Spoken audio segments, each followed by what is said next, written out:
और वहीं कृषि मंत्रालय ने तीनों कृषि कानूनों को वापस लेने से जुड़ी औपचारिकताओं पर काम शुरू कर दिया है। इस बीच इन कानूनों को रद्द करने के फैसले के बाद देश में कृषि सुधार के भविष्य को लेकर एक बड़ी बहस भी छिड़ गई है।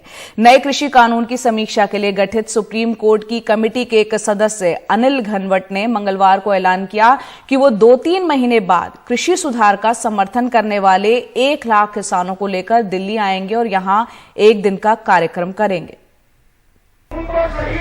3 कृषि कानूनों को वापस लेने के फैसले से जहां किसान संगठन खुश हैं, वहीं इन कानूनों की समीक्षा के लिए सुप्रीम कोर्ट की बनाई कमेटी के एक सदस्य और शेतकारी संगठन के अध्यक्ष अनिल घनवट प्रधानमंत्री के इस फैसले से नाराज हैं। उन्होंने सुप्रीम कोर्ट के मुख्य न्यायाधीश को चिट्ठी लिखकर मांग की है कि कृषि सुधार से जुड़े मुद्दों पर उनकी कमेटी की रिपोर्ट सार्वजनिक की जाए।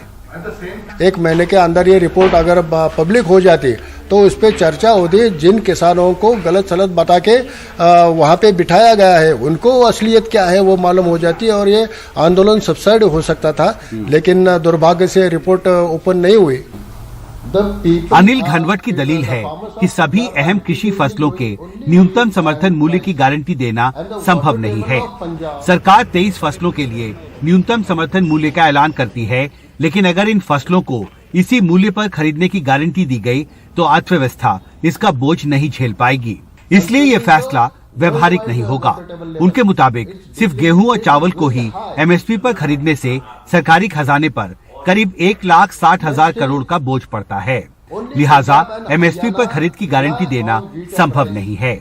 मैं प्याज का किसान हूँ। प्याज तो इसेंशियल कमोडिटी है। इसेंशियल कमोडिटी को तो हक है एमएसपी का, लेकिन उन्होंने नहीं दी। कल हम भी मांग करेंगे, प्याज को एमएसपी चाहिए, आलू को एमएसपी चाहिए, ये टमाटर को चाहिए, हमारे अंडे को चाहिए, मुर्गी को, फिशेस को, सभी को एमएसपी चाहिए ना। उन्हें वो कौन है सिर्फ उनको एमएसपी दे रहे हैं जो पल्सेस और ये कोर्स ग्रेन्स उगा रहे हैं। लेकिन कई कृषि के जानकार मानते हैं कि एमएसपी की गारंटी देने से सरकार पर ज्यादा बोझ नहीं पड़ेगा, क्योंकि सारी फसल सिर्फ सरकार को ही नहीं खरीदनी होगी। निजी कंपनियां भी फसल खरीदेंगी और गारंटी होने की वजह से वो किसान को एमएसपी से कम दाम नहीं देंगी, जिसका फायदा किसानों को होगा। अब कुछ लोग ये कह रहे हैं कि सब इससे 17 लाख करोड़ रुपए का बजट आ जाएगा वो, और इकोनॉमी जो है वो उल्टा पुल्टा हो जाएगी देश की, अगर हमने 17 लाख करोड़ रुपए सिर्फ किसानों की एमएसपी पे खर्च दिया। मेरा ये मानना है कि ये तर्क ठीक नहीं है। तीनों नए कृषि कानूनों को रद्द करने के फैसले ने देश में कृषि सुधार के एजेंडे को पीछे ढकेल दिया है।